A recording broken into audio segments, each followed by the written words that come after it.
Dumelang namaselo chandi bathekana Stella Vista ethada sanibonani bantu bakwaZulu Natal likhabohlelo ikhazaletshe.gov.za silishaka mnandi sewumnyango wezempilo ohlelo lisondezwa ungqongqoshe womnyango wezempilo kwaZulu Natal nomagugu simelane ohlale khona kiviki neviki asibe sabe siyabafuna asibe sabe siyabafuna kodwa kada ukuchitha isikhathi ngicela ubathathe wena ngqongqoshe bathi bathanda wena siyabingelela Ntokozo sibingelele kubabukele emakhaya sibingelele kubalaleli emakhaya nabo bonke abasilandela kuma social platforms ethu sithi ithanda sibonile lapha nihlangeneke nekhosathu nedinosa nesayepu nganoma ngisho kahle sayepu okuyibona abamele abafowethu laba balapha kuma ambulance nelentuzana mhlambe mawungakusithatha nje kafushane ke bekuyini ingqikithi yengxoxo yenu bekungani umhlangano Ntokozo bekumhlangano oprogressive kakhulu lwebesipenawo abafowethu abasebenza kuma ambulances ngoba bona kwisayepu bayi minority union abakwazi ukuyimela basebenzisana neDinosa babe sebecela ke through umlomo ka provincial secretary wekhosatu ubaba uMkhize ukuthi hayi banento abangayiboni kahle la ababona sengathi department yakwa health izama ukuyenza kusho ukuthi bezwa sengathi sifuna ukuprivatize EMS okusho sifuna ukuprivatize ama ambulances basebenza into enhle ke babhala incwadi bathi cha sicela umhlangano kanti into esihlale sisho le ukuthi nakhona inkinga ekhona woza phelana noma wozani sihlale phansi sixoxe wabhala ke ubaba uMkhize wacela umhlangano on behalf of ikhosatu so besihlangene nekhosatu neDinosa nesayepu and intention noma ingqikithi yomhlangano wethu bekuwukuthi yini lento abayizwayo iqiniso kangakanani ukuthi sithi sesifuna manje ukuthatha ama ambulance wonke siwanikeze nabasebenzi siwanikeze abantu abayimele noma abantu aba private ngikujabulelile ke ukuthi abafowethu basibhalele ngale yandlela ngoba isinikezile ithuba lokuthi sihlale etafuleni sichazelane ibisisinika nethuba lokuthi siphinde nathi siphakamise ezinye inkinga esinazo ngabasebenzi abama members abo njenge union so bekumhlangano obuprogressive kakhulu sichazile ukuthi cha akulona iqiniso ukuthi siya privatize iEMS kodwa inkinga esinayo ukuthi asinazo imoto ezanele zama ambulance thina njengomnyango wezempilo akusumsebenzi wethu ukugada imoto akusumsebenzi wethu ukuthenga imoto kodwa kufuna siyithole phela indlela yokuthi siba nazo kangakanani imoto ukuze ama ambulances ethu aloke eqhubeka sachaza ukuthi unyaka nonyaka siyazithenga imoto kodwa masibuka azandi imoto zethu esinazo la kuma ambulances instead uma ngabe sithenga u100 weimoto kuvele kukhishwe omunye 150 hayi ngoba bengasawufuni abasebenza ngazi imoto ngoba zisuke sezindala zikhahlamezekile zashayisa zenzani so sizibona ngathi sabantu abasebenzele emuva ngaso sonke isikhathi ingakho sesithi cha asike sicabange olunye uhlelo lokuthi singayithola kanjani ezinye imoto hayi ukuthi service simikisa abanye sihambise kwi private sector cha udaba lokuthi imoto singakwazi yini ukuthola indlela yokuyithenga sathi sesiyachaza ukuthi ngoba asikafiki lapho ekutheni iyiphi indlela ngempela ngqo esizogcina sikwazile ukuyisebenzisa kodwa umphakathi awungabuloku uqhubeka uhlupheka ngoba phela umphakathi uyahlupheka uyafona uyacomplaina ukuthi njalo nje uthi ubiza ambulance instead ukuthi kuphela ulinda 30 minutes uvela ulinda 8 hours and ulinda 8 hours ngoba imoto azanele so kunokuthi ke siloku sithi sisabheka indlela zokuthi iziphi indlela ezingcono umphakathi ubuhlupheka asibe sithole enye indlela yokusebenza and le ndlela yokusebenza yokuthi laba banama ambulances aku private okwamanje for 6 months noma for inyanga ezithize sibanikeza icontract hayi contract yokulanda ama patients emgwaqweni emakhaya nakuphi cha bazosiza nje ngokuthi ama patients ethu eswasuse clinic iswamikise isibhedlela swasuse kwesinye isibhedlela swase kwesinye isibhedlela bazosiza ngalokho kuphela abasebenzi bethu bezempilo baqhubeke basebenze baqhubeke balande ama patients lapho okudinga ukuthi balande khona ngoba kwesinye isikhathi Ntokozo uthi uneimoto ezu5 endaweni eyodwa kodwa uthola ukuthi u3 walezo imoto uhambisa ama patients between iclinic nesibhedlela noma isibhedlela nesinye isibhedlela ebese usala nama ambulance ayi2 okufuna a service indawo ethize so siyabona ukuthi imoto zethu zigcina zibambeke laphana kanti nama patients phela semakhaya ayadinga noma umphakathi uyadinga na ukuthi uservice. So uhlelo lwethu ke likhuluma ngalokho ukuthi sisabuka ukuthi yipi indlela yokuthola imoto asike sibe sithola indlela yokuelevator ipressure le khona so that umphakathi ungaqhubeki ucomplain. Ziningi indlela zokuthenga imoto. Amanye ama provinces anento ebizwa ngokuthi government garage. Lapho iprovince ivele ithi nje sidingi ama ambulance ayi10. Wena government garage uyawathenga lawo ma ambulance wenza sure ukuthi akhona. Uma kukhona eyodwa ephukile kuleyo ambulance kulawo ma ambulance awu10 akusindaba yethu. Siyabuyela kulabantu be government garage ithi hayibo njalo imoto yeni iphukile sinikene enye imoto ivele ifike same time.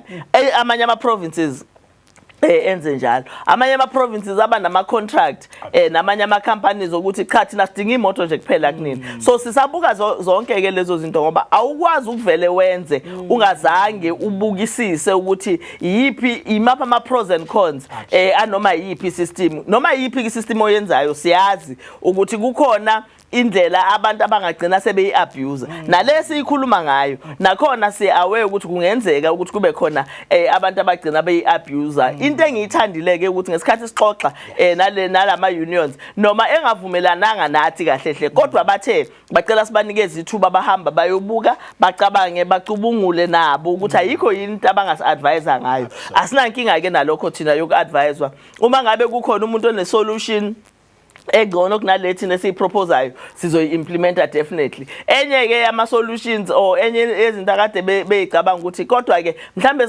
singanayo nanendlela yokusebenzisa i-app yokuthi sikwazi ukwabheka ama ambulance ethu ukuthi ahamba afika phi. Sijabulele kakhulu ke leyo proposal. So imhlangano wethu uMtokozo was very fruitful and very progressive ngoba sonke sihlale around the table savumelana futhi ukuthi ngempela umphakathi uyahlupheka nabasebenzi bayahlupheka ngoba uthi umuntu efikile ayithobe kade besixoxela nje umunye ukuthi imoto enye abanayo iyasebenza emini kodwa ayisebenza ebusuku ngoba abalayitha awasebenzi kwabathatha 6 months ukuthi lawo malayitha replace. Uyabona ke inkinga ke leyo yokufuna siyibheke. So nalo oyidriver imoto omsebenzi wezempilo imphatha kabi indaba ukuthi uhamba ngemoto uma ngabe sekushaya u6 kuyiwinter kusho ukuthi angeke asakwazi ukuyidriver ngoba sekusebusuku. So udaba lolu ke esilisebenzayo sizogcina si-announceile kahle ukuthi sigcina phi nalo.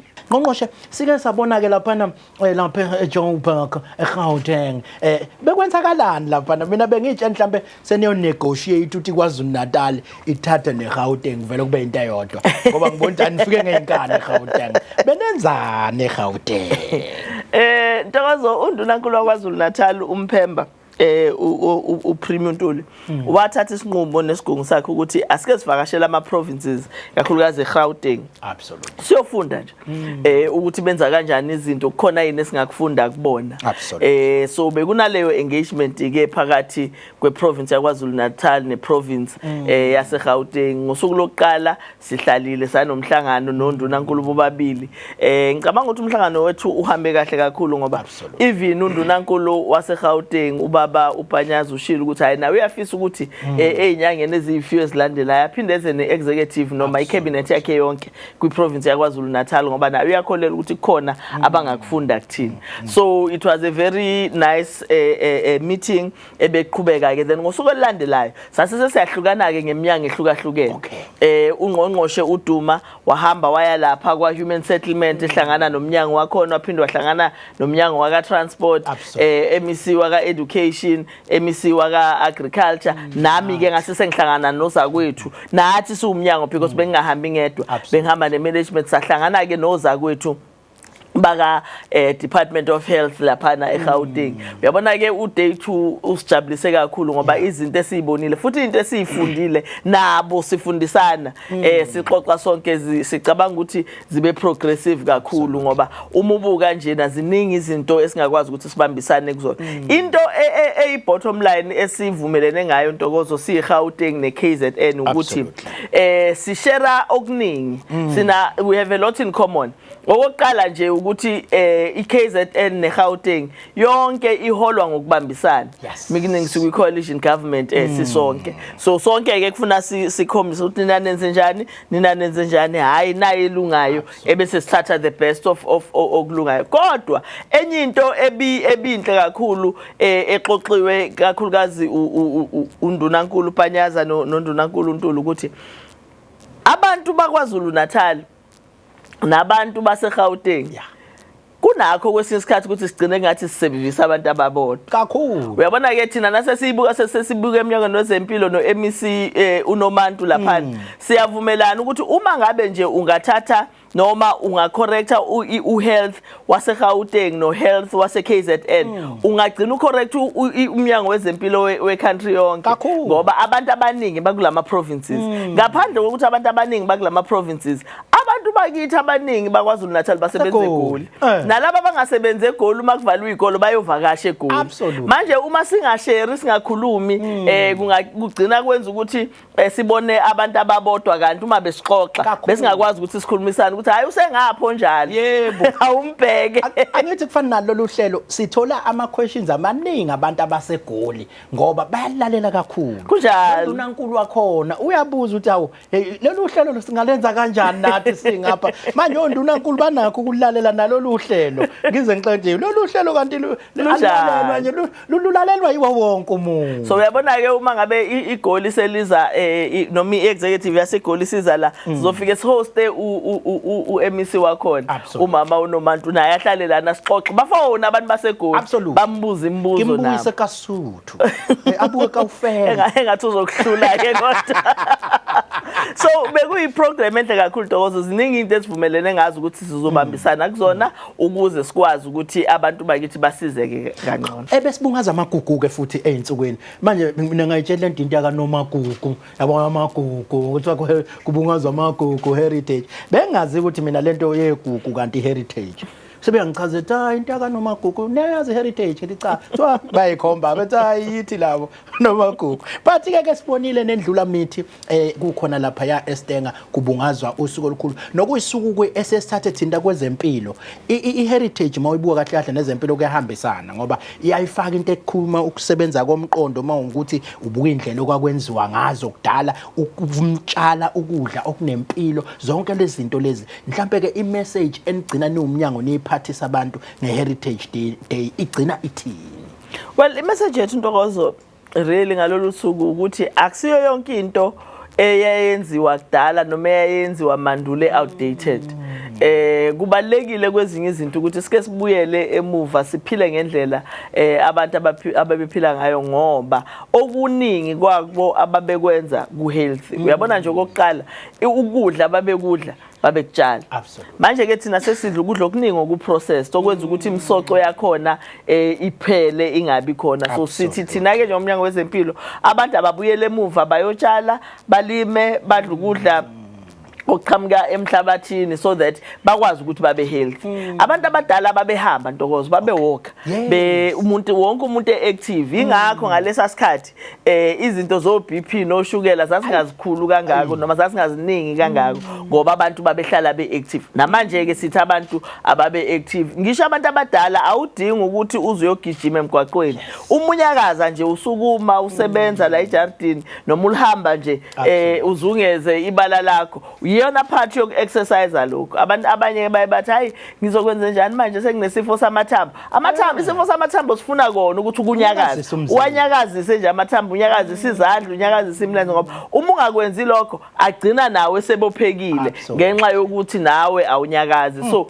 sithi asibuyele emuva sidle ngendlela ababedla ngayo kulesikhathi sibuyele emuva sibe healthy nje si exercise sishilo ke itheme yethu entsha eminyangweni wezempilo sithi asibe healthy KZN silapho wonke umuntu ba healthy kunento ke enhle entsha futhi eyenzekayo ogogo nomkhulu abagijimayo abadlala ibhola abenzani ama games amaningi siyabafisa nalabo abakwazi ukuthi bayinika isikhathi bayoba party group ibalekile leyo nto ngoba ibenza bahlale bephila impilo health inhliziyo yomuntu Ntokozo iyadinga ukuthi ihlale inyakaziswe manje uma inganyakazi ngendlela okufuna inyakaze ngayo igcina inenkinga nayo icule bafutheni so uma ugijima nje inhliziyo ithi nje ukunyakaza kancane noma ukhuphuke ezitebhisini kulabo abahlala endaweni ezinezitebhisi uthi ufika phezulu usuphefumulela phezulu kodwa uyayibona ukuthi inhliziyo isiyashaya ngiyangibone nawe ngqongqosho ngoba ise9th floor lapho office lakho unaka uyiyeka nje lift uyizibe ngithi kaze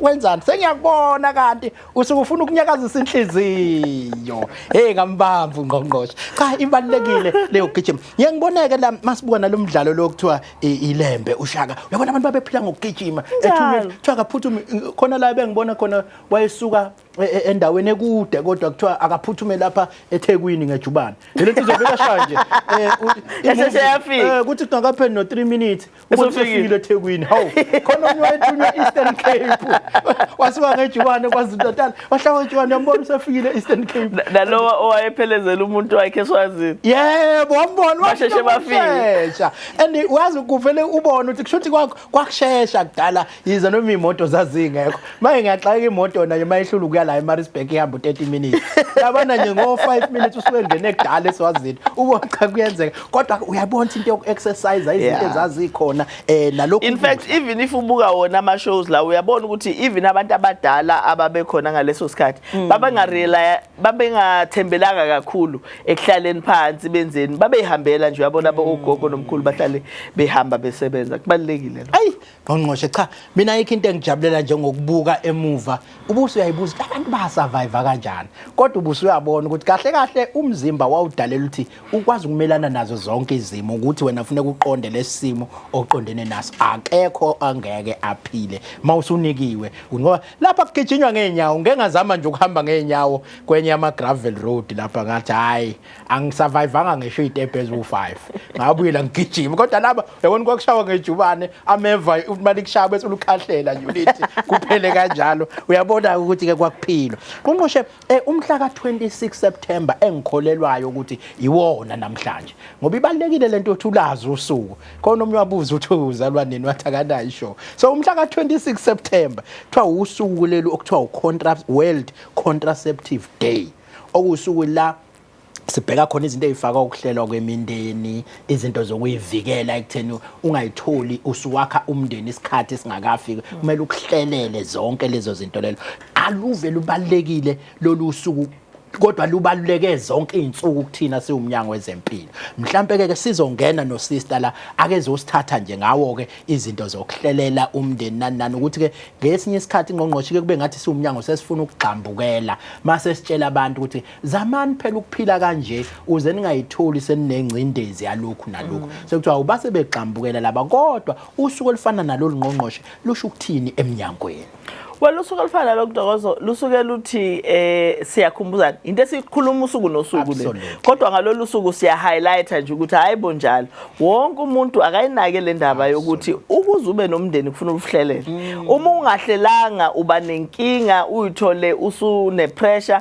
yendlela ongayazi ukuthi uzokwenza njani ingakho sithola kwesinye isikhathi sithola ingane ezilahliwe emgwaqweni ngeke ngabona nje ku one of ama social media platforms ukuthi khona ingane etholakele itholwa ibekiwe nje ngendlela ebibekwe ngayo uma ungahlelanga ukuthi ufuna ukuba nomndeni uma sesifika leso sikhathi usuyithola ukhulelwa uba overwhelmed ungazi ukuthi uzokwenzani kwese uzokwenza njani kwesinye isikhathi uthola ukuthi ubaba wengane akusuma umuntu enijwayelene naye uyabona ukuthi kufuna nijwayelane nobaba wengane kodwa nani ngajwayelene ke nobaba wengane ubusungasazi ukuthi wenze njani uzophuma ubhekephi abancane bayithola umuntu esekhulelwa kanti ubesenama plans usafuna ukuya esikolweni ufuna ukuqedela ihigh school ufuna ukuqedela euniversity nakho konke okunjalo kodwa ukuhlela umndeni Ntokozo akusikho nje kwalabo abangakashadi kuphela nalabo abashadile banelungelo ngoba phela as a couple kufuna bavumelane ukuthi cha njengoba sesiganene ke nayi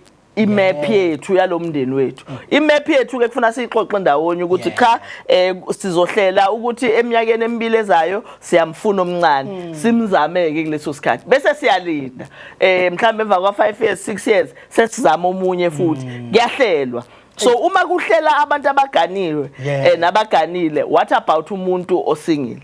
Bakhona abanye ke ozothi cha mina ngisingile futhi angiboni ukuthi ngizoshada futhi angikuprioritize ngokushada kodwa ngiya-afforda ngiyayifuna ingane usuke eyiplanele yena aplane. So that also becomes ipart yokuplana. Uma sithi umuntu akahlele sisuke singakhulumi ngabo abashadile kuphela, sithi wonke umuntu akahlele nje futhi sivuleleke kakhulu somnyango wezempilo. Nonke nivuleleke. Uyazi ke ngqongqoshe ngine dadewethu la esesimazi kakhulu ngoba umuntu osebenza ne-youth kakhulu futhi umuntu osilekelelayo kulezinto eziba zinkinga ehlasela youth. Kuke kwathi nginomunye wabaphathi besibhedlela esinye nje seyibhedlela ngqongqoshe esakhelene nendawo lezi ezinamarest kakhulu.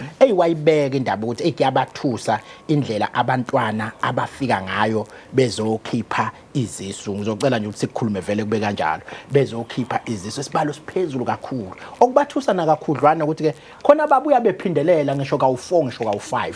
Awubusazi ukuthi into isimayelana nani. Yingakho engalolu usuku lolu siyasicela ukuthi sikwazi ukuhamba size sifike lapho ekukhulumeni nabo laba basebasha. Kodwa ke ngaphambi basingene kulolo daba ngicela uqala usitshele ukuthi ubani okabani wenzani eminyangweni wezempilo. Ngiyabonga Ntokozo, igama nguSister Mathombe Nzimande, ngisebenzela umnyango wezempilo ngaphansi kweKhethomena Clinic la eMkhumbane. Ngibhekele kakhulu uhlelo lentsha, uhlelo lamadoda kanye nezimo eziphuthumayo. Amadoda. Hey yangithusa lento.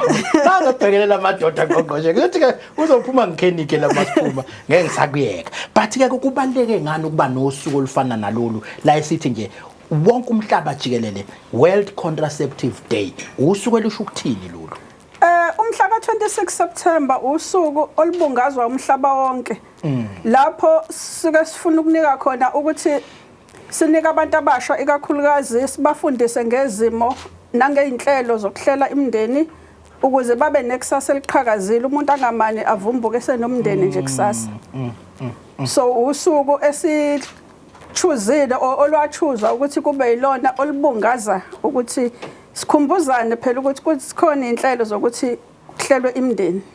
Ngeke ngibuka lento ngqongqoshe kakhulukazi uma ufaka igama elithi umndeni kuba ngazi ukuthi ukhuluma kuphela nabantu vele asebeshadile baphela. Umndeni kuba ngathi umuntu oselentuzaneni mhlambe leligama kumele ngelanga ikibuyikizwa lento ukuthi ke sithi ukuhlela ini kahle kahle ngoba abantu abaningi kunakho ukuthatha ngokuthi no umuntu ohlela umndeni phela umuntu oseshadile osenomndeni kwasha kwacima. But ke ukuhlela umndeni mawusukuchazela umuntu nje osuke ngathi yini ukuhlela umndeni? Ukuhlela umndeni ukudecide wena ukuyitshela ukuthi ngifuna ukuba nengane nini ezingaki futhi ingane. Khamba kuze kufike lapho. Yebo ukuthi ufuna ingane. Ufuna ingane engaki uyifuna nini? Nawe umuntu wesilisa kubalekile ukuthi uhlele umndeni ngoba akumele ukuthi uvuke usunengane nanoma ubani. Ngoba ukuhlela komndeni kahle kahle abantu besilisa sebakuthwesa kwaba ijoka labantu besifazane kanti nabo kuyadingakala ukuthi bawuhlele umndeni. Futhi mina ngingabanika nje mahala le information ukuthi hey ikani lobisi alisadlani nezingane selikhuphuke kakhulu.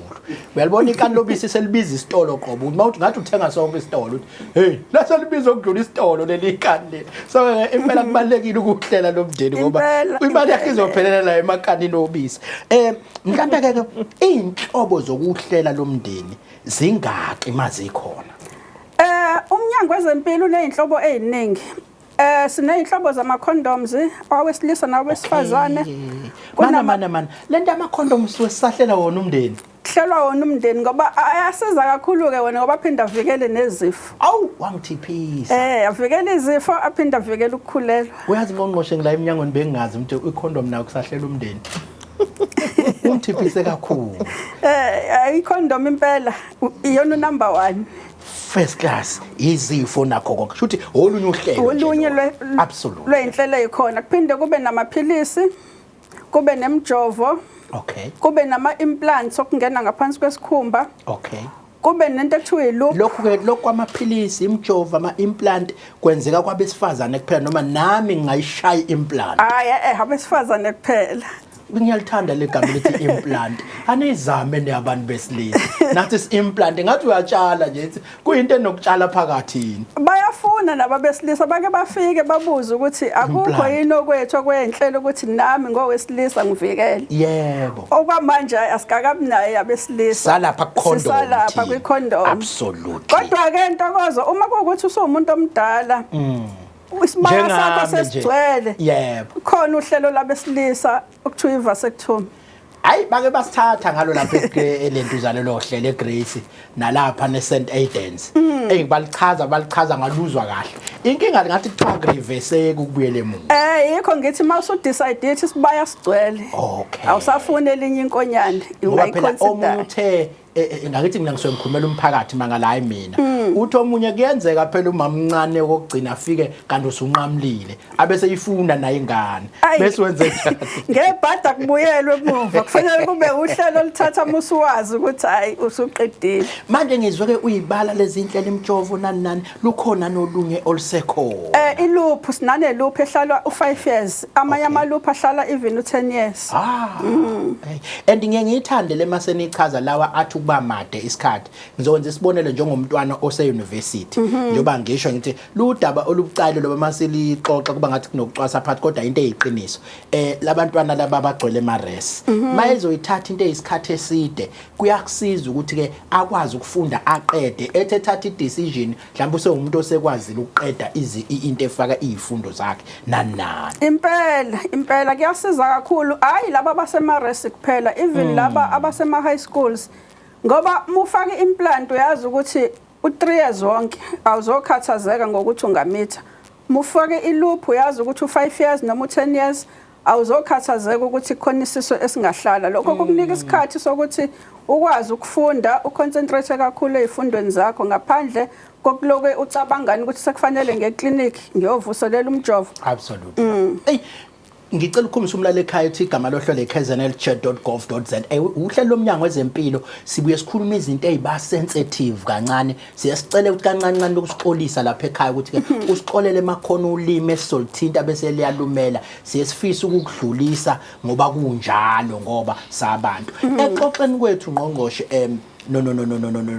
nomphathi lo ngithe isibhedlela lesesondelene nendawo lese engasemares sithe yini manilalela abantu lababasha ukuthi yini enza ukuthi ke bengayisebenzisi ke lezi indlela osoyibalile wayesekubeka ukuthi bathi bakhala ngokuthi laba besilisa bavele bethi abasazwakali noma babezwa ebese kugcina ke sebesaba ukusebenzisa lezi zinto ezifana nama contraceptives mhlambe nina ke nihlale nikhuluma nabo abantwana labasebasha ithini lento yokungaziwa uthi umuntu awumuzwa kwashaqima angifuni ukugxila kakhulu lapho kodwa ke yona language ekuthiwa ikhulunywa abantwana le ukuthi na bavele bethi abasasizwa bese ke beluza abakhwenyana babo laba ke abanabo kulezi indawo bakuzona bese kodwa lokhu bebuya bezokhushula ithini ke into manisweni bayala ngaphansi kwaleso sigabanyana nje uqinisele lapho ngoba maningi izinto ezama-myths eziqondene nendaba yokuhlela umndeni ngoba omunye utshelwa uboyfriend uthi hayi umanzi ngoba nakho uyahlela kodwa manje mawusumfundisa usuthi iza noboyfriend wakho ngizomchazela ngoba usho ukuthi njengoba umanzi nje usho yamfila awubakithi ngoba phela iphysiology yomona ifila ayifila moya uyamfila ngoba manje uma lokho kungenzeki kusho ukuthini kufana nokuthi uyamdlwengula akekho ready ukuthi ningenza ucansi leli gama yazi ngithanda leli gama lokufila abafana bayayidinga imfundiso mayelana nezimo zocansi siyabadinga abantu abazogayida abafana babafundise ngocansi ukususa lama-myths akhona so ke ukuhamba ke mase nibachazeleke lokho nene ubone mhlawumbe umehluko ke mawuse nimchacha njengoba phela emanzi akusekuthi ngoba usebenzisa lokho ngoba uyakuzwa mawenawo eceleni kwakho uma ubathola bebo babili umtshetshe fika nomuntu wakho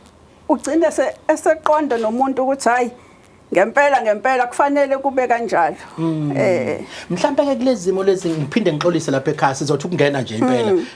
Kukhona kabanye otholthe na makuthintwa akhala ngokuthi womile, akhala ngokuthi wenjani. Mina efana nalezo niyengqugquzela ukuthi ke kusetshenzwe kanjani ngoba ezinye zezinto abantu basabe baqhelelane nalento yokuhlela bethi kuthiwa kuthi unjani. Mayethi umuntu womile nenithi akungenelelwe kanjani. Ukoma kudalwa izinto eziningi ngenzeka ukuthi wena njengomuntu wesilisa lo wesifazane akakufili noma ngenzeka futhi ukuthi kudalwe iwona uhlobo lwento ahlela ngayo. Kodwa ke siwumnyango wezempilo sinazo izinto okuthiwa ama lubricants ezisizayo ukuthi kube manzi lapha ngoba sithanda ukuthi abantu benze ucansi olomile ngoba lokho kukhuthaza nezifo. Umama ulimala lapha kujuluka ukuthi ngiyabona ngiyakuzwa mina. Kama lo hlola ikhazaletchat.gov.za phinde lokusixolisile lapha ekhaya ngoba sijule kakhulu namhlanje. Kodwa into ebhlungu lezi zinto siyayinyanyadalisa kwesinye isikhathi ebese kugcina isalile ngoba enye into esingayi engenzeki lapha mhlawumbe uzongifakazela nawe ngqongqoshe. Abazali abalitholi ithuba lokuxoxa nabantu ababo bese izingane kufanele zifunde emgaqweni indlela zokuphila bese seyitshela yonke into thina sifunze lokho kusuke kuhambisana nathi ngaleso sikhathi ukuze uwine lo muntu osufuna ukumwina kanti usufaka information wrong njengoba wena usuyibeka ke manje ngiyaqala nje ukuzwa ukuthi khona into ekuthiwa iPhiladelphia, iPhilamonia, Philaleria, kuyaphilwana yazi nje imnandi into masuyifundiswa abantu bayo. Umuntu oneminyaka emingaki ke obudala osuke esengaqala ukuhlela umndeni? Ngokomnyango wezempilo umuntu nje mayiseneminyaka u12 othombile u12 years nje uyakwazi ukuthi uhambe ekliniki uhambe uyocela uhlelo lokuhlela umndeni ngale kokutshela umzali wakho awuze uyocela imvume noma ufika futhi kuleso sikhungo akufanele bakubuze ukuthi uphi umzali ngoba njengoba usuyofuna uhlelo nje kushuthi khona into osuyenza. So u12 years uvumelekile ukuthi aye esikhungweni sezempilo ayofuna uhlelo lokuhlela umndeni. Ngiyathanda ukungqongqosha uhlale esikhumbuzisa ukuthi ke masuke sisho njalo asizile ukuzoqhuquzela siwumnyango ukuthi ke sesithi izingane siyayithuma ngoba ikhona lento bezwenike bakhuluma emsakazweni bathi izingane ziyoqala ukuhlela bese zenze angithi ziyeza kithi zina leyo mnyaka seyikhulelwe vele manje ke sithi thina ke mayisuke isihlulekile uyichaza njalo kungqongqoshe leyo kodwa ke kunenkolelo futhi ukuthi umuntu wesifazane ehlela umndeni kuthi ngesikhathi sekumele ke sefuna ukuthola abantwana bese engakwazi ukubathola nisebenza kanjani leyo mithi leyo? Inhlelo esinazo ngaphandle kohlelo lokuvala zonke ziyakwazi ukureverseka ukuthi nje ayireverseki ngendlela efanayo. Lezo isebenza ngama hormones inhlobo okuyi implant nemjovo namaphilisi kuye kuthatha isikhashana ukuthi ubuyele esimeni kuyawuthatha u6 months kuyonyakeni. Kodwa le iloop lesebenza njengo goalkeeper lapha esibelethweni kuba ugoalkeeper bambayo kodwa ngeke kube weChiefs. Ngizothola uWilliams nalo wePirates ababambayo iloop ihlala lapha esibelethweni mawukhipha ugoalkeeper empaleni kwenzekani goli liyangena uyayikhipha iloop ekseni ntambama ukhulelwa. So leyo iluphuke lehlala u5 years enye ehlala u10 years iyona reverseka kalula. Kodwa nalezi ezinye inhlobo nazo ziya reverseka ukuthi ayi reverseki ngokusheshsha uyathatha u6 months kuyonyakeni nokuthi umzimba ka ngithi lezi zinto ezihlala emzimbeni umzimba wakho ngalesikhathi usayikhipha ngeke ukwazi ukukhulelwa. Kodwa le eyiloop iyona esheshayo ne condom ke naye number 1 mawikhipha icondom uyamithi ungasayifaka ungasayisebenzisa uyabona ke ngiyayithanda lento mawuyixoxa ake ngikhombisa umlaleli ekhaya igama lohlelo khazaletchat.gov.za sihamba kamnandi lapha ya ku Facebook page yomnyango bayangena abafowethu bafisa ukufisela laba abenza kahle ezikhungweni zethu ezihlukahlukene. Umduduzi Masango uthi ngicela ukubonga isibhedlela iBethesda Hospital bathatha kahle banothando nenhlonipho baphathana kahle ufika ugula uphuma uphila nama security akhona ayawenza umsebenzi wawo kuyasho ukuthi bafundisekile ngebathopele kusho umduduzi Masango. Bese uthi uSiphamandla Mkhize uthi ngicela ukubonga ababongi nababongikazi bake SPM Clinic ngokungihlela ngise mkhanya kude ngokungihlenga ngicanga ufuna ukusho njalo ngokungihlenga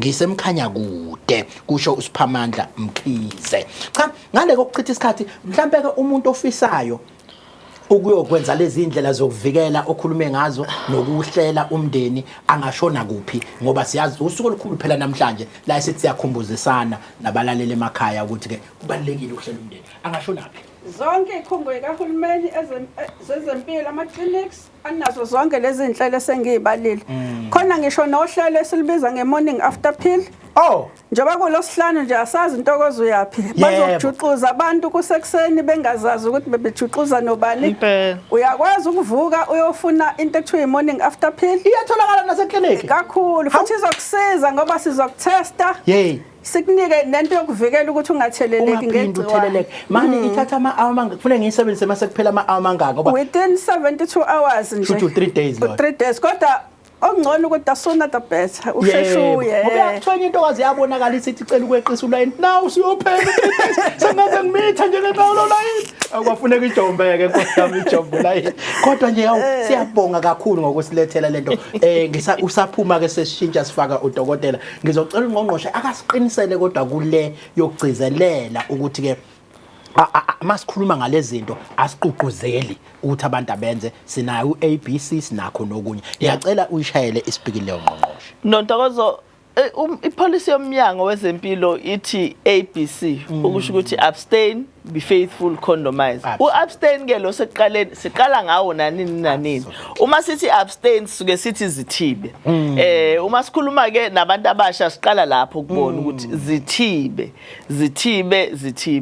bese ke uma ngabe usuhlulekile ke ukuyithiba bese sithi cha bhekana nophathini owodwa be faithful ukuze ukwazi ukuthi nanga umuntu obhekene naye unciphise amathuba akho okuthola izifo bese na umuntu osengenile emshikashikeni wecansi uba faithful ebese yacondomize ngoba uma ufaka icondom lokho kukusiza ukuthi ungatholi izifo injalo nje igama lohlelo kazana.gov.za iminyango zempilo kwaZulu-Natal sengizogijima manje ngiyekuleze iziqukuza umqondo ke manje yabona ke kudala ngangiwasaba kawo ama psychologist kwaze kwathi ngelanga ngenza icala lapha e-university kwathiwa kuzomela ngikhulume ne-psychologist ngafika ke kuyena ngoba wayesengitrainile omnye umfowethu lapha eresethi yabona ke nekudaba lakho lidabukise kuvele ekhaya yahlupheka yonke into ngamthatha through ke ku sisters lo ezohlenga mina engqondeni engasakhala inkosi manje manje la kumina ngifuna ngiqhubeke nongidabukisa kodwa ngiyamdabukela naye ngithi wakhala usisi inkosi yami kodwa kubuyazi ukuthi ngitrainiwe kulento wathi afune ngithi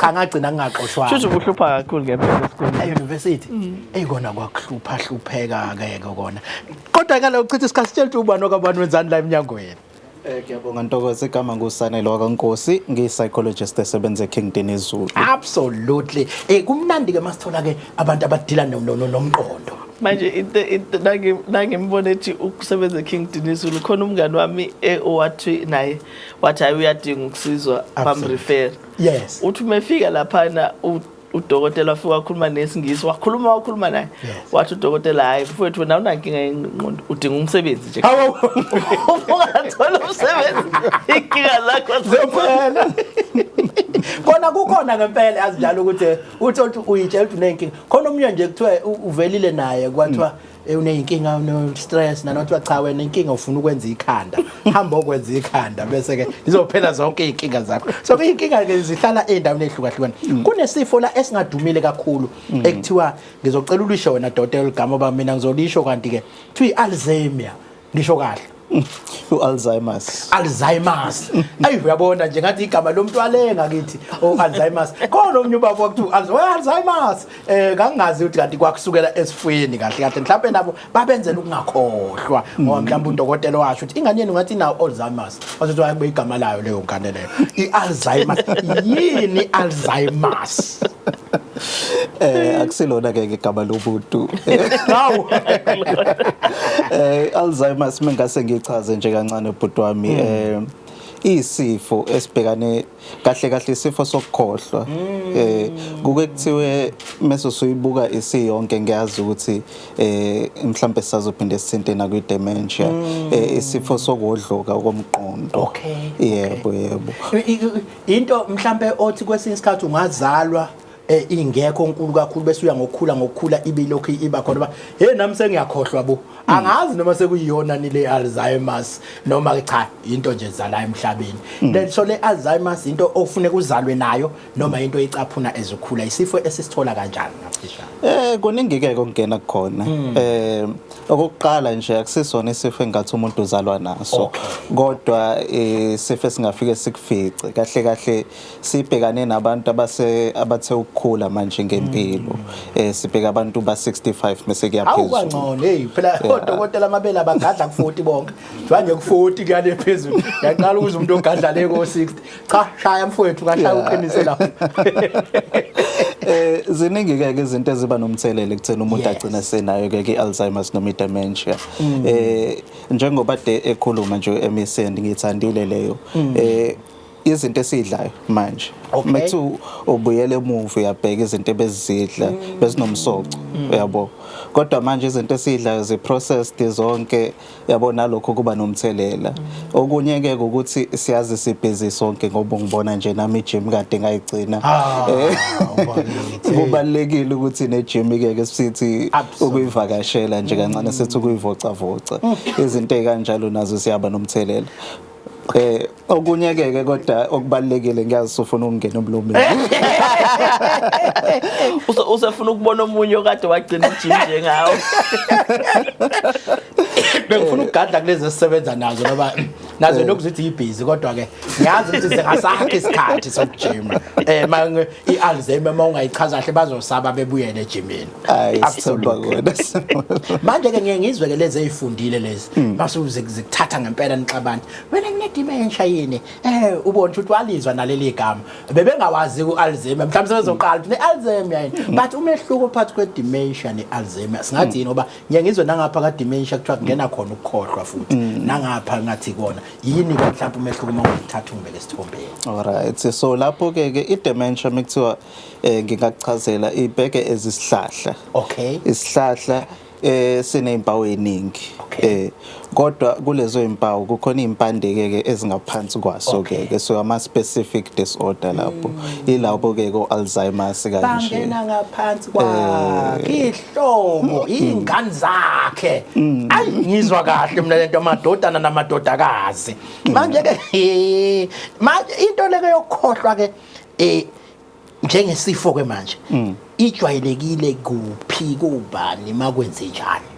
njengoba bese ngishilo ke Ntokozo abantu abalana ko 60-65 ejwayele ukuthi baphathwe lesifo lesidementia noma iAlzheimer's okunye ke okubalekile ukuthi akusikona ukukhohlwa kodwa okuhlangene nakho okunye okuhlangene nedementia izinto zokuthi iyabe impela sokhuluma ngokukhohlwa amagama abantu ukhohlwa ukuthi ade wenzani ekseni kodwa futhi nezinto ojwayele ukuzenza nje kufana nokushayela kufana nokuthi emsebenzini ubuwenza umsebenzi othize ukubudgetha kanjena kanje lawo ma faculties agcina sekhohlakala yabo so konke lokho kuhlangene nayo idementia ngoba akusiyona into affecting ingqondo kuphela kodwa futhi nomzimba uya affecteka lapho yabo no ngiyazi ukuthi abantu ukuthi impawu ke manje iziphe engabona ngazo ba yona lento okukhohlwa yona ikhona nami nje senginakho ukukhohlwa yazi ngeke ngafika komunye lapha ngithi ngiyathenga kwesinye seyitolo ukuthi wamhle dade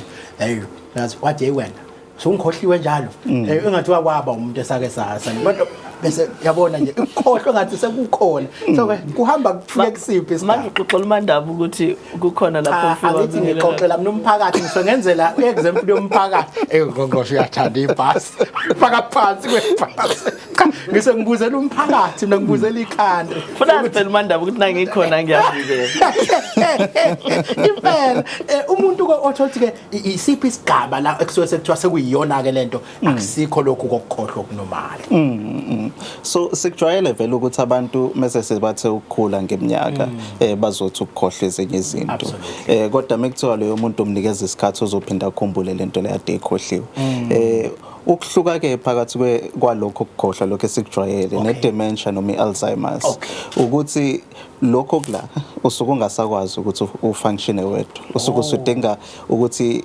ilunga lomndeni likuseke yabo ngoba kugcine sekuthi awusakwazi nanokusebenza awukwazi ukusebenza awukwazi ukudrive njengoba dengisho ukushayela izinto ezikanjalo. So impawu ekufanele kuyibheke-ke lapho ikona lokho ukuthi umuntu ade vakashelwa manje kuseni usekhohliwe ukuthi ubade mvakashela. Awuzwake Ngisho noma ungambuza ukuthi ade edlani ekuseni usekhohliwe. Uyabo umuntu uthola ukuthi uzovula isitovu ayobukela iTV sekhohliwe ukuthi isitovu ade sivulile. So yabo ukuthi siba nomngozi-ke yonke leyo nto le ingakho sithi badinga ukusekwa lapho ba. Yebo. Ngizwe ngathi khona abagcina sebethatha namaphilisi thizeni. Khona namaphilisi. Akhona amaphilisi kodwa okubalekile ukuthi ngikusho lawo maphilisi lawo akusikona ukuthi azokulapha mase sudiagnosiwe ngayo i-dementia noma i-Alzheimer's akusekho ukubuyela emuva kodwa singathi ukuyi-slower down i-process. Okay. Mhlambe ke into ekufanele siyenze siwumndeni mase sinelunga elithola lingaphansi kwale simo esikhuluma ngaso. Okubalekile ke nje okokuqala njengoba ade sikhuluma ngama-clinic noma sikhuluma ngezibhedlela fanele baqale bayobona udokotela. Okay. Kungaba i-GP kungaba i-MO noma ubani kuzoba uyena ke kuzoqala amhlole loyo muntu abheke ukuthi inkinga iqalaphi abuze nelunga lomndeni ke ngoyibona phela bazosinikeza ulwazi mayelana nokuthi lo muntu ebe umuntu kanjani yini esishintshile manje mase sekusuka lapho ke emva kokuthi amhlole yena uzobe semthumela ke either kwi-psychiatrist noma i-neurologist. Iyona ke ezobe siyenza nawo ama-test ayo ukubona ukuthi kahle lo muntu singasho ukuthi une-dementia njengoba dengisho isihlahla leso kodwa i-type yaso yini kahle iyona i-Alzheimer's noma mhlambe ile ehlangene nokuthi umuntu ungena engozini yemoto noma ilena ehlangene ngoba khona phela nehlangene ne-HIV.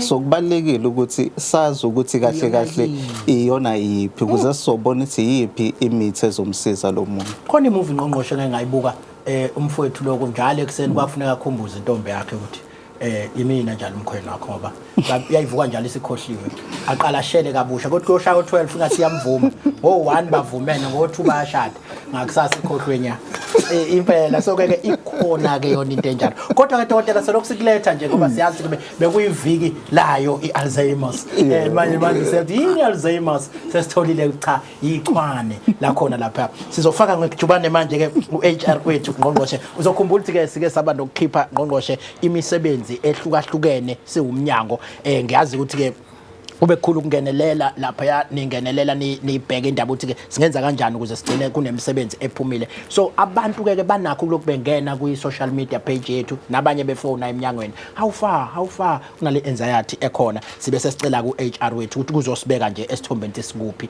mhlambe ke ngiyazi ukuthi udaba ewalisebenza kakhulu nawe ngqongqoshe lelo mhlambe ke ake simuphe ithuba kodwa makukhona ungqongqoshe abefuna ukuphefumula mhlambe kuleso sigaba no ngiyajabula Ntokozo ukuthi siyalithola lelithuba lokuchaza ngoba in fact namhlanje kuseni odokotela abancane kade bengifonela bebuza ukuthi say how far I process ikakhulukazi ngoba sirana ama process amabili lesa advertise ekuqaleni yabantu yabodokotela abawu20 nale eyalandela so I think ke bonke abantu bazokwazi ukuthola icomfort yokuthi iprocess iyaqhubeka hayike silandeka ingcepheshi la yalapha yaka HR kodaba zabantu zakhula sibahlonipha abantu bakadaba zabantu ukwazi ukukunyusela inotch yabona ke lapha unabantu aba serious lapha uyabona ngisho eqhamuka uyashanyela la ngoba ungathi utavela kushaye ngenotch ethe ukuthi akadle nje athi ngce kanokuyehlisa bayakwazi manje ke mawuzothi uyakhuluma ukhulume kabi ngqongqoshe angasuka ethi ukhuluma kabi wena avela yehlise gonku uvela ubonke ngalimali cha ngale uchitha isikhathi awusitshela ubani okwabani wenzani eminyangweni ngibingelele baba Maphisa ngibingelele MEC igama lami ngubheki Mbatha ngiqashwe eminyangweni yezempilo head office ngisebenza khona eHR absolutely yebo no ngingale kokuchitha isikhathi ke saba nawe uzoyichaza le process lesi saqala njengoba siyazi ukuthi iprocess la niya recruiter kuvele kufika ama applications ayinqwaba ngike ngezwe kuthiwa khona kuyafikela 400,000 ngelinye ilanga babaningi kakhulu abantu abangenayo but mhlambe ukubathatha through nje ngoba banokusibuza ku social media kakhulu ukuthi yena mawungamchaza kule yayiphumile kanje sesilanga process kule sesila akanje ngiyacela ukuthi mhlambe usithathe usibeke isikhathi asisekho ngakumele uyigoqe ngo3 minutes yonke le ndaba ngibonga ithuba baba Maphisa Uhlelo lokugcwalisa lama-post esasiwakhiphile liyaqhubeka. Absolutely. Uhlelo phezukwalo njengamanje ukucubungula izicelo lezi sasizitholile. Okay. Yebo. Izinga ley'celo esasithola laba phezulu kakhulu. Okay. Yebo. Kodwa ke uhlelo liyaqhubeka. Sakhipha izikhala zokuqala esasizikhiphe ngoJulayi. Okay. So khumbula ukuthi sasikhiphe ama-post awu-20 odokotela. Yebo. Lolo hlelo selisemaphethelweni. Awuzwa-ke? Yebo. Okay. Saphinde sakhipha ama-post ayi-72 o-professional nurse. Okay. Now 241 o-staff nurse. Okay. Lolo hlelo lokwagcwalisa lawo ma-post liyaqhubeka. O-professional nurse no-staff nurse uhlelo luyaqhubeka lawo bazokwenza i-assessment ngesonto elizayo. Okay. Yebo ngomhla ka-1 nongomhla ka-2. Okay. Ithimba lase-HR lihlangene nema-selection committees. Okay. Namhlanje bazothumela ama-SMS kulaba asibabizela ukuthi bazokwenza lezo zivivinyo. Okay. Yebo. So bonke labo abashortlistiwe bazothola ama-SMS. Oh. Yebo. Ngiyathanda-ke ngoba Yebo. should uma ungayithola nge-SMS ungabisasibhalele lapha kwi-Facebook page. Yebo uma ungayitholanga i-SMS ungayi esikhungweni lapho Yes. ubizelwe khona abanye. SMS. Yikho-ke sasithi abantu abafaka iy'namba eyi-correct yonke into enzekayo. Yebo. Ukhona okay, Yebo. I-SMS leyo izobe isho ukuthi ubizwele ukuthi uyobhalela kuphi, Okay. ngasiphi isikhathi, nokuthi ke lo muntu obiziwe kufanele aphathe umazisi wakhe ukuze sikwazi ukumbona ngesikhathi efika. Akathumelanga ozombhalela. Yebo. Ayi. Aphinde aphathe nepeni azobhala ngalo. Yes. Yebo. Malicisha ipeni futhi akusiko kwethu. Absolutely. Hathi ipeni elibhalayo. Ilawo oqala ke lawo aphuma eqaleni. Lawo oqala aphuma. Kuphinde kwabe sekuphuma wesibili ke sikuphi mhlambe lapho. Yebo, kuphinde kwaphuma wesibili ke ama-post ukunezezela lawa ayephume okokuqala. Absolutely. Andiswe ngokuthi odokotela sikhipha 100. Okay. Suthi sibe 120 odokotela esobagcwalisa. O professional nurse saphinde sakhipha 100. Kwabe o staff nurse about 50. Sasikhipha nama pharmacist. Okay. Yebo. Awu khona ama pharmacist. Yebo khona ama pharmacist awu 25 esiwakhiphile. Nalo uhlelo lawo lokwacubungula liyaqhubeka. Uhlelo lalo asihlanganisanga nalawo sasiwakhiphe kokuqala. Okay. Siwenza wona ngohlelo lwesibili. Cha uyangisiza ke lapho ba ukhona umbuzo lokhu uvela ngqongqoshe ngoba lezi zalapha kwi social media ziyazi kakhulu okudlula abaka HR. But yini lokhu nimosa ngoba nani batholile inqwabe ya apply yini ningadonsi kulabo ababe applyile kunokuthi umuntu aphinde futhi kufuneka apply okwesibili ikhona nencazelo kulolo hlaka lolo. Yebo ikhona incazelo babamaphisa. Ucabanga kwethu bekukakhulu ukuthi asibanike abantu ithuba lokuthi uma kuqhamuka ama-post nalo engalitholanga ithuba loku-applya ngokuqala aphinde alithole ithuba lokuthi afake isicelo sakhe. Kanti futhi kukhona la ukuthi imisebenzi iyahlukana kungaba udokotela iposti kadokotela kodwa uma usubuka ngomsebenzi iyahlukana. Lo 20 lokuqala i-requirement yakhona yayidinga udokotela one-driver's license. Oh yes. Ngoba labo dokotela sasibadingela uhlelo lwa MMC. Oh yes.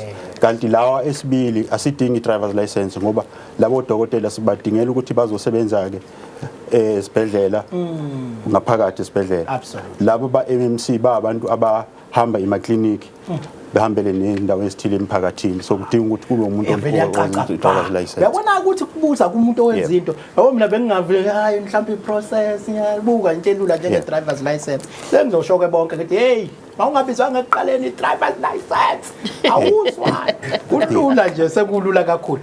Enye ke abantu behluphiwe lama data capturers nayo ke bayithanda kakhulu kweleyo ikhekhe mawuthi uyayikhulumisa. Yebo uhlelo lokucubungula izicelo zama data capturers esizitholile luyaqhubeka nalo. Sinalo uhlelo sekuyimaphethelweni. Absolutely. Yebo ithimba nje licubungula lezo celo liyaqhubeka nje baskhuluma nje babhizi nalo.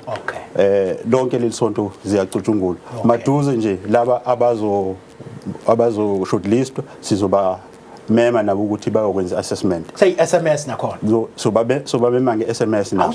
Nabo yobe batshela ukuthi umuntu akaye kuphi nokuthi akaphathi ID yakhe. Absolutely. Nepeni elibhalayo. Yebo. Absolutely. Akukho into ebuhlungu ukuthi usubiziwe ufailiswe yipeni. Kuthiwa libhala ipeni. Ngizobahlebela ukuthi litholakala lapha leli elibhala ama-answer right. Khona ipeni elitholakalayo elikwazi ukubhala ama-answer right. Cha, ngiyathemba ukuthi ikhona mhlawumbe information ebungafisa ukuyidlulisa kulesi sigaba. Mina senginelisekile, ngiyathemba bonke banelisekile emakhaya. Kodwa khona obufisa ukudlulisa kulesi sigaba manje? Yebo bamaphisa, ngingafisa nje ukudlulisa ukuthi uhlelo lokugcwalisa lama-post eminyangweni liyaqhubeka futhi luhamba ngempumelelo. Yebo siyazama ukuthi wonke lama-post siwagcwalise ngesikhathi esifishane azobe segcwalisiwe. Absolutely. Siyabonga. Hayi-ke umuntu athathele lithuba ke abonge kakhulu kundaba zabantu. Ukhona komnye undaba zabantu ebengimcelile la ungqongqoshe ukuthi ke khona lento le kuthiwa u-actor kwi-department. Mawusuka u-actor isho ukuthini leyo nto leyo? Ukuyichaza nje ngoba mina nginazo ezinye indawo lima ngifunda khona ba ama-experts maningi lapha ikakhulukazi kwi-social media sebeyichaza ukuthi yini uku-actor. Manje kumnandi mawiza ngondaba zabantu bengingazi ukuthi ne-license yakwazi ukuthi ishintsha yonke lento le ngoba kufuna umuntu ozodriver instead of ukuthi ube se-office. But mhlampe ke uzosithatha ukuthi ubani oba nesikhathi asisekho ngakho mina ngeminute nje elilodwa ukungithatha ungibeke nje uthi na ithini lento yoku-actor makuthiwa umuntu uya-actor kwi-department usuke enzani kodwa ngicela uqala usitshele ubani okwabani wenzani eminyangweni. Siyabonga babaphisa ngibingelele nongqongqosho wethu. Mina ngubongana waDumisa ngisuka kwa HR ePietermaritzburg head office. Absolutely. Ngisebenza kwi component kakhulukazi yakwa service conditions, service benefits. Okay. Yeah. Bakuthiwa umuntu uya-actor kwi-position kusho ukuthini leyo nto leyo? Into esifika kanjani kuyona? Uku-actor ukubanjiswa isikhundla esithile esuke singenayo umuntu esikusuke singagcwalisiwe ngaleso sikhathi. La umqasha yabuke khona ukuthi kunalesi sikhundla esingagcwalisiwe. Okay. Kunomsebenzi wakho obalekile ufanele ngabe uyenzeka njengamanje ongenzeki. So ngenxa ukuthi isikhundla sikakagcwaliswa and mhlawumbe uzothatha isikhashana ukuthi sigcwalise bese ethi ke okwamanje ngakuhle ukuthi kutholakala umuntu ozosibamba lesi sikhundla. Okay. Ukuze lo msebenzi wenzeke because ungenzeki kwawo khona la kulimaza khona i-service delivery. Okay. So ke umqashi uyena oyaye akhulume nomsebenzi. Okay. Athi umsebenzi ngalesi sikhundla esikanje kanje engicela ukuthi usibambe okwesikhashana kuba okwesikhashana. Okay. Kuba isikhathi esinqunywe yena umqashi kuyenzeka kube u6 months kuyenzeka kube u3 months kuyenzeka kube u12 months. Okay. Bese ke avume ke umsebenzi ngoba kufanele bekhona isivumelwano enizivumelwano sakhona kufanele sibhalwe phansi akubi into ekhulunywa ngomlomo uyabhala umqashi umsebenzi bese yavuma naye abhale bese ke kuyagcinwa ukuthi ke uyavuma ucha uzosibamba leso sikhundla ngaleso sikhathi abavumelene ngaso kanye nomqashi. Mhlambe lo suke actor ke kuyiqiniso noma ngabe kunoqiniso noma semina ngimbeka njengomuntu oqashiwe kulo position uyena osebenza kulo position. Cha ukubanjiswa usukungaqashiwe because njengoba kushiwo ukuthi ubanjisiwe kwesikhashana lesi suke sibekiwe. Okay. Ngoba mase kuphele leso sikhathi umqashi uyabheka ukuthi aqhubekise noma afake omunye wekenzeka abanye uthola ukuthi bayashintshana ophuza uphume ba rotate ungene wena mhlawumbe u12 months kuyengena omunye nishintshane kanjalo. So isikhundla akusona esakho. Okay. Futhi ngesikhathi ubanjiswa sona uyatshela ukuthi uyabamba awusithathile akusona esakho isikhundla sisazogcwaliswa kahle kulandela uhlelo lokugcwalisa. So abantu ababukayo bangabuki lo muntu njengomuntu osuke esesithathile isikhundla cha usuke sibanjisiwe nje. Absolutely.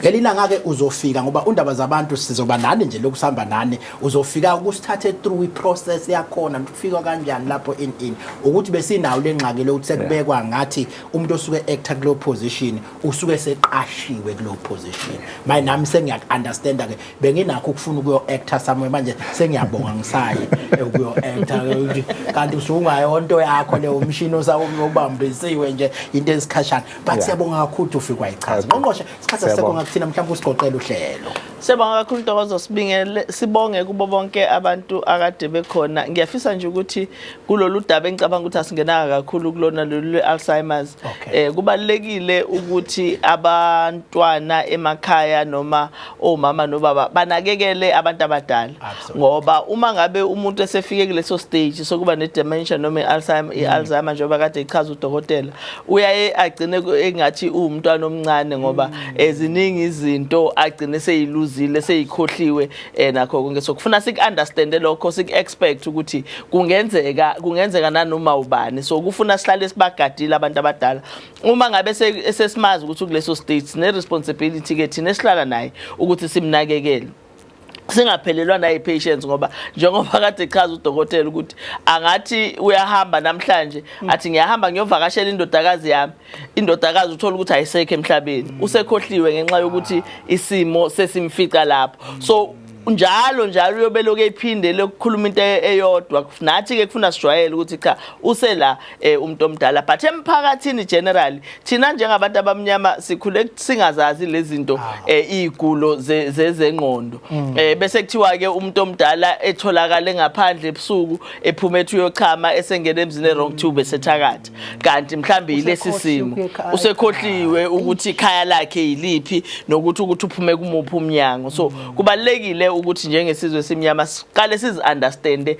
lezi zifo noma sicabanga ukuthi izifo ezintsha noma zona sazi ukuthi azikho zintsha kodwa ke thina kuyenzeka ukuthi sicabanga ukuthi izintsha asijwayele sizi-understande sazi ukuthi umndeni nomndeni kungenzeka uyithole kulesi simo hey uyazi lento wangisiza mina ngangitshela kuyathakathwa kanti umuntu inkosi yami seshawe Alzheimer's bakhona phela bona bathakatha asibafihli kodwa ke sithi akuyena wonke umuntu ogulayo othakathayo okwesikhathi kulolu hlelo kuyasihlupha kuba siyazenzela kabe silishaya kuse asivalelise sithi kulungile ke bye.